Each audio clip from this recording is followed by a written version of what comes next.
Hallelujah. सबको जय मसीह की। हम जानेंगे आज अधर्म के बारे में। अंतिम दिनों में जो अधर्म बढ़ेगा वो किस प्रकार का होगा, क्या चिन्ह है उसके। हालेलुया। तो प्रियो, बहुत दिन के बाद हम आए हैं तो परमेश्वर का वचन लेके प्रभु का धन्यवाद करती हूँ कि खुदावंद ने आज का ये दिन दिखाया हमें। प्रियो, आज हम जानेंगे कि वो क्या चिन्ह, कैसे हम ऐसे चीज़ों को पहचान सकते हैं अंतिम दिनों में जो जब अधर्म बढ़ेगा। हालेलुया। तो आइए हम पढ़ते हैं 2 तीमुथियुस का 3 अध्याय से। तो प्रियो, इससे पहले मैं पढ़ूं कि आप सबको मैं बता रही हूँ कि वीडियो को लाइक करें, सब्सक्राइब करें, शेयर करें, फॉलो करें। वो इसलिए कि और लोगों को ये वीडियो पहुंच सके और लोग परमेश्वर का वचन सुन सकें। आपके एक लाइक, एक शेयर और सब्सक्राइब से देखो, हमें लालच नहीं है या पैसों का कोई लोभ नहीं है कि हम इस यूट्यूब से या फेसबुक से कमाना चाहते हैं। प्रियो, ऐसी कोई बात नहीं है, पर हम परमेश्वर का सुसमाचार प्रचार करना चाहते हैं। तो हम चाहते हैं कि आपके एक शेयर और लाइक से भी क्या होगा, यूट्यूब होगा जो और जो फेसबुक होगा, ये लोग और लोगों तक हमारी वीडियो को पहुंचाएंगे, ज़्यादा से ज़्यादा लोगों तक वीडियो को पहुंचाएंगे। तो प्रियो, आपके एक लाइक, सब्सक्राइब, फॉलो से हमें बहुत हेल्प होगी परमेश्वर की सेवकाई को आगे बढ़ाने का। हमारे साथ ज़रूर इसमें हिस्सा बने परमेश्वर की सेवकाई में। तो आइए अब हम परमेश्वर के वचन में चलते हैं कि परमेश्वर का वचन हमें क्या बताता है कि अंतिम दिनों में अधर्म बढ़ जाएगा, मतलब अधर्म, गलत काम बढ़ जाएंगे। हालेलुया। पाप बढ़ जाएगा। हालेलुया। आइए मैं आपके लिए पढ़ती हूँ 2 तीमुथियुस का 3 अध्याय से। यहाँ पे लिखा हुआ है, पर यह सिमरन रख कि अंतिम दिनों में कठिन समय आएंगे। हालेलुया। कठिन समय आएंगे। कठिन समय आएगा नहीं, कठिन समय आएंगे। हालेलुया। मतलब एक दिन नहीं, 2 दिन नहीं, काफ़ी दिन हो सकते हैं, साल हो सकते हैं, 2 साल हो सकते हैं, काफ़ी महीने हो सकते हैं। कठिन समय आएंगे। हालेलुया। तो परमेश्वर का वचन हमें बता रहा है जो अंतिम दिन होंगे उसमें कठिन समय होगा। कठिन समय कैसे होगा? हो सकता है जो अब हम देख रहे हैं कि भूकंप हो रहे हैं और पानी इतना, बाढ़ें आ रही हैं जगह जगह पे। बहुत पृथ्वी के साथ जो हम देख रहे हैं, सृष्टि के साथ बहुत कुछ ऐसा हो रहा है जो नहीं हुआ काफ़ी सालों से, जहाँ आज तक नहीं हुआ। जैसे कि भूकंप बहुत आते हैं आजकल, और जो पीछे हमने सुना था जो बाढ़ें आई थी पंजाब में, तो और भूकंप भी बाहर वाले जो देश हैं उसमें बहुत बड़े बड़े आए हैं। तो ये अंतिम दिनों के चिन्ह हमें बताए जा रहे हैं कि अंतिम दिनों में क्या होगा, कठिन समय आएंगे। हालेलुया। कठिन समय आएंगे, उसमें भूखमरी आ सकती है, महंगाई आ सकती है, बीमारियां आ सकती हैं, कुछ भी हो सकता है। ये अंतिम दिनों के चिन्ह हैं। आगे परमेश्वर का वचन में 2 में लिखा हुआ है, क्योंकि मनुष्य सावर्थी, लोभी, डींगमार, अभिमानी, निंदक क्या हो जाएगा? स्वार्थी हो जाएगा। मनुष्य अंतिम दिनों में क्या होगा? पहला चिन्ह बता रहा है कि मनुष्य सावर्थी हो जाएगा। उसे सिर्फ अपने से मतलब होगा कि मैं ये पालूं, मैं ये कर लूँ, ये मुझे होना चाहिए। दूसरों से किसी को मतलब नहीं। मैं किसी को क्यों दूं, मैं किसी की हेल्प क्यों करूं? अगर मैं किसी की हेल्प करता हूं या करती हूं तो मुझे क्या लाभ है? हालेलुया। इतना सामर्थी हो जाएगा। आगे लिखा है, इतना स्वार्थी हो जाएगा, लोभी हो जाएगा, लालची हो जाएगा। ये भी मैं कमा लूँ, ये भी मेरे पास आ जाए, इसे भी मैं रख लूँ, मैं इतना अमीर हो जाऊँ। ये अंतिम दिनों में ये वो लक्षण है जो इंसान के अंदर आएंगे। ये वो चिन्ह है जो इंसान के अंदर आएगा। इंसान सिर्फ अपने बारे में सोचेगा, इंसान लोभी हो जाएगा, हर चीज़ को पाने की कोशिश करेगा। ये भी मुझे मिल जाए, ये भी मुझे मिल जाए। बेशक उसके पास सब कुछ हो तो भी वो बोलेगा मैं इसे भी ले लेता हूँ, ये भी मुझे मिल जाए, ये भी काम कर लेता हूँ, ये भी मुझे इतनी कमाई हो जाएगी। हालेलुया। ये चीज़ मिल जाए, ये गाड़ी मिल जाए, गाड़ी है तो एरोप्लेन मिल जाए, एरोप्लेन है तो कुछ और मिल जाए। हालेलुया। उसकी सोच बढ़ती जाएगी, लालच बढ़ता जाएगा, बस मुझे मिल जाए। अंतिम दिनों के चिन्ह। डींग मार होगा अपने बारे में झूठी झूठी बातें करने के लिए, जैसे अपनी बड़ाई खुद करेगा। हालेलुया। अपनी बड़ाई खुद करेगा, अरे मैं तो ऐसा हूँ या मैं ऐसी हूँ, मेरे तो ये है वो है, मेरे तो बंगले हैं, मेरी तो गाड़ियाँ हैं, मैं तो ऐसे रहता हूँ, मुझे ऐसे रहना पसंद है। हालेलुया। मैं ऐसी जगह पे नहीं रहता, मैं ऐसा खाना नहीं खाता, मैं तो बहुत बड़ा हूँ, मैं तो वो हूँ। मतलब डींग मार। अंतिम दिनों में वो अपने बारे में मैं होगी उसमें। हालेलुया। ये वो लोग होंगे जो अधर्मी जिन्होंने अपने ऊपर तो मसीह हैं, लेकिन अंदर उनके ये चिन्ह होंगे जो परमेश्वर के वचन को नहीं मानते हैं। हालेलुया। जो मानने का सिर्फ दावा करते हैं, लेकिन परमेश्वर के वचनों को और आज्ञाओं को प्रॉपर तरीके से अपने जीवन में लागू नहीं करते। हालेलुया। ये उन लोगों के चिन्ह दिखाई दे रहे हैं। अभिमानी हो जाएगा, वो बहुत घमंडी हो जाएगा, अभिमान होगा उसे, अरे मैं तो इतना बड़ा नौकरी वाला हूँ, मैं इतना बड़ा अमीर व्यक्ति हूँ, या मेरी इतनी बड़ी भूमि है। हालेलुया। या मैं इतनी बड़ी पोस्ट पे हूँ, आई मेरी तो वाह वाह होनी चाहिए, मैं किसी से क्यों ऐसे बात करूं, सब मुझे सलाम करें। हालेलुया। सब मुझे नमस्कार करें। हालेलुया। ऐसी सोच रखेंगे कि पहले मैं नहीं झुकता किसी के आगे। ऐसा अभिमानी हो जाएगा, निंदक हो जाएगा। अंतिम दिनों में निंदक हो जाएगा। किसी की बुराई करना अच्छा लगेगा, उसे ये नहीं लगेगा कि ये पाप है, उसे अच्छा लगेगा मैं उसकी भी बातें कर लूँ। अरे जहाँ पे दो चार चुगलियाँ हो रही वहाँ पे बैठ जाऊँ, वहाँ पे सुन लूँ और कुछ कह भी दूँ। हालेलुया। वो एक दूसरे की बुराई करने वाला होगा, निंदक होगा। माता पिता की आज्ञा टालने वाला, जो माता पिता की आज्ञा को टाल देगा। हालेलुया। कैसे? कई लोग होंगे, हाँ हम प्रभु में चलते हैं, मानते हैं, हाँ हालेलुया हालेलुया, लेकिन जब कोई आज्ञा आए, कोई माता पिता आपसे कुछ कहेंगे, तो इस प्रकार से आप उसे टाल देंगे कि बस सुना और निकाला। हालेलुया। ऐसा नहीं करना।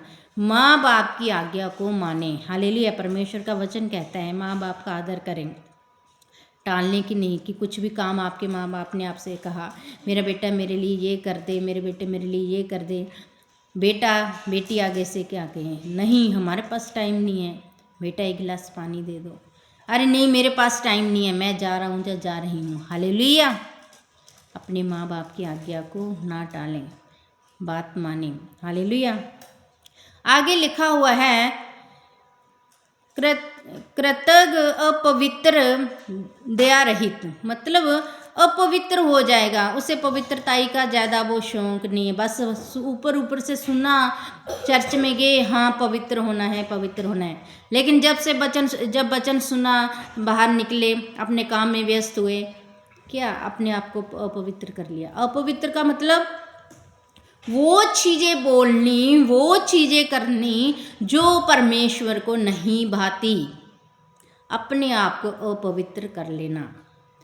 व्यभिचार करना अपवित्र कर देता है, लुचपन अपवित्र कर देता है, चुगली करना अपवित्र कर देता है। ऐसे कई काम हैं जो परमेश्वर के विरुद्ध हैं, जो भी वो आदमी को अपवित्र कर देता है। आगे लिखा है, दया रहित, क्षमा रहित, दोष लगाने वाला, उसके अंदर दया नहीं होगी। अंतिम दिनों के जो व्यक्ति होंगे, जो परमेश्वर के वचन से दूर होंगे, हो सकता है प्रभु के वचन में थोड़े चल रहे हो और परमेश्वर की आज्ञा को नहीं मान रहे हो, उनके अंदर ये स्वभाव हो सकते हैं ये वाले। प्रियो, इसीलिए कहते हैं परमेश्वर के वचन में प्रॉपर तरीके से जब आप वचन को सुनते हो, कान खोल के सुनो, ध्यान से सुनो, और जो सुनते हो वचन पे चला भी करो। इधर से सुना और इधर से निकाला, ऐसा काम नहीं करना है। परमेश्वर की वचनों को सुनकर अपने जीवन में उसे लागू भी करना है। परमेश्वर कहते हैं हमें पवित्र बन के रहना है, अपवित्र नहीं। अपवित्र हम तब होते हैं जब हम परमेश्वर की आज्ञा को टालते हैं, जब हम परमेश्वर के वचन को तोड़ते हैं। जैसे हम देखते हैं हवा और आदम ने परमेश्वर की आज्ञा को तोड़ा और वो जो आत्मा का अभिषेक था वो उन पे से हट गया, उनकी संसारिक आंखें खुल गई, वो क्या हो गए? अपवित्र हो गए। हालेलुया, परमेश्वर से दूर हो गए, क्योंकि परमेश्वर पवित्र है। कोई भी अपवित्र परमेश्वर के पास नहीं जा सकता। और हवा और आदम ने पाप किया परमेश्वर की आज्ञा को तोड़ के, तो वो क्या हो गए? अपवित्र हो गए। इसी प्रकार परमेश्वर कहता है कि आप अपवित्र ना हो, पवित्र बनो, परमेश्वर के वचन को मत तोड़ो, परमेश्वर के वचन को अपने जीवन में पूरा करो। आगे प्रभु का वचन कहता है वो भले के बैरी हो जाएंगे। जो व्यक्ति भला होगा और जो सोचता होगा मैं परमेश्वर का काम करूं, मुझे यहाँ पे कोई टोक ना हो, मैं परमेश्वर के लिए ये करना चाहता हूँ, वो करना चाहता हूँ, या भले काम करना चाहता हूँ, किसी की मदद करना चाहता हूँ, भले का बैरी हो जाना। अरे उसको देख के, उस व्यक्ति को देख, अरे ये तो अपनी बड़ाई करना चाहता है, अरे ये तो ऐसा ही है, ये तो झूठा है, ये तो नकली है। ये बैरी बोला जाएगा उस व्यक्ति को जो दूसरे व्यक्ति के बारे में गलत सोचेगा और गलत अफवाह और गलत बातें उसके बारे में फैलाएगा। हालेलुया, उससे क्रोध में आके, क्योंकि वो व्यक्ति भले काम कर रहा है, वो भला है, इसीलिए दूसरे व्यक्ति को उससे देखा नहीं जाएगा तो वो उसकी क्या करेगा? बुराई करेगा, उसका बैरी हो जाएगा, उसका दुश्मन हो जाएगा। तो ऐसा नहीं करना है। ये वचन हमें इसीलिए दिए गए हैं कि हम अपने आप को चेंज करें, जैसा परमेश्वर चाहता है हम वैसे बने। ये वचन देख के ऐसी जो ये हरकतें हैं, जो ऐसी हम कहते हैं चिन्ह हैं, हम जिनके अंदर ये चिन्ह हैं, हम देख सकते हैं कि वो परमेश्वर के वचन में प्रॉपर तरीके से नहीं चल रहे हैं। हालेलुया, ढीठ, घमंडी और परमेश्वर के नहीं वरन सुख विलास ही के चलने वाले होंगे।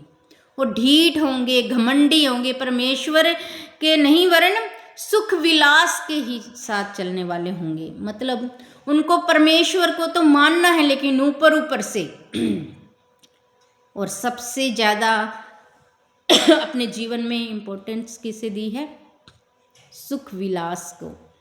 मुझे ये चाहिए, ये मेरे लिए पहले है, ये मेरे लिए पहले है। प्रियो, पहले अपने जीवन में परमेश्वर को रखिए। प्रभु कहते हैं, वचन हमें बताता है, तू स्वर्ग राज्य की खोज कर तो ये सब वस्तुएं भी तेरे पीछे आ जाएंगी, तुझे मिल जाएंगी। तो हमें क्या करने की ज़रूरत है? परमेश्वर के पीछे चलने की ज़रूरत है, ना कि सुख विलास के लिए। कई लोग होंगे जो अपने सुख विलास के लिए परमेश्वर को पीछे छोड़ देते हैं। प्रियो, उनका साथ ना दो, उनकी संगति में ना जाओ जो परमेश्वर के वचन को नहीं मानते, जो परमेश्वर के वचन को तुच्छ जानते हैं। तुम भी उनकी संगति में मत जाओ, उनकी चाल चलन से कहीं तुम भी ठोकर ना खाओ। जितना हो सके उनको समझाना है और खुद को ऐसी चीज़ों से दूर रखो जो तुम्हें परमेश्वर से दूर कर सकती हैं। हालेलुया। आगे लिखा हुआ है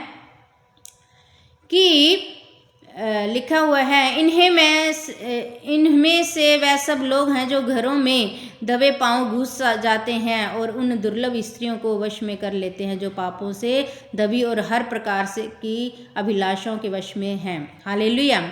तो प्रिय, परमेश्वर का वचन हमें आज क्या सिखा रहा है कि ऐसे लोगों में जिनमें ये चिन्ह हैं, प्रियो, हो सके तो आप उनको समझाइए। परमेश्वर का वचन हमें अपने आप को बदलने के लिए कहता है। अगर आप किसी भटके हुए को परमेश्वर के पास वापस लाते हैं तो आप बहुत अच्छा काम कर रहे हैं। अगर आप बार बार उसके पास जा रहे हो, वो नहीं मान रहे हैं, तो प्रियो, आप भी उसकी संगति में रह के अपने आप को वैसा मत करो, उस संगति से अपने आप को दूर रखें। ये वैसे लोग होंगे जो सुख विलास के होंगे, जो घमंडी होंगे, जो दूसरों की चुगली करेंगे, दूसरों की बुराई करेंगे। तो प्रियो, हमें आज के दिन क्या करना है? अपने आप को अपवित्र नहीं करना, पवित्र करना है। परमेश्वर के वचन के अनुसार ही हमारा जीवन होना चाहिए। क्या हम उठते समय प्रेयर करते हैं? क्या हम सोते समय प्रेयर करते हैं? क्या हम चलते समय परमेश्वर की स्तुति करते हैं? क्या हम काम करते समय परमेश्वर की स्तुति करते हैं? हालेलुया। क्या हम जब भी कोई काम करते हैं परमेश्वर के वचन को याद रख के करते हैं? प्रिय, जब भी कोई काम करो, जब भी कुछ करो, परमेश्वर को धन्यवाद दो, फिर उस काम को करो और सोच के वचन के अनुसार। हालेलुया। ये संसार की अभिलाषाएं, संसार की चीज़ें, ये सब यहीं पे रह जाएंगी। इसीलिए इन चीज़ों के लिए परमेश्वर से दूर ना हटें, परमेश्वर के नज़दीक जाएं। इन चीज़ों को पीछे रखें, पहले परमेश्वर को रखें, क्योंकि परमेश्वर आपसे बहुत प्यार करते हैं। क्योंकि वचन में लिखा हुआ है, परमेश्वर ने जगत से ऐसा प्रेम किया कि उसने अपना एक लौता पुत्र दे दिया, ताकि जो कोई उस पर विश्वास करे वह नाश ना हो परंतु अनंत जीवन पाए। प्रियो, आज जब हम अनंत जीवन पाना है तो हमें इन चीज़ों से दूर रहना पड़ेगा और परमेश्वर के प्रभु यीशु मसीह जी के नज़दीक जाना पड़ेगा, पवित्र बन के। हालेलुया। तो प्रियो, इस वीडियो को शेयर लाइक जरूर करें। परमेश्वर आपको ब्लेस करे, आशीष दे। जय मसीह की। God bless you.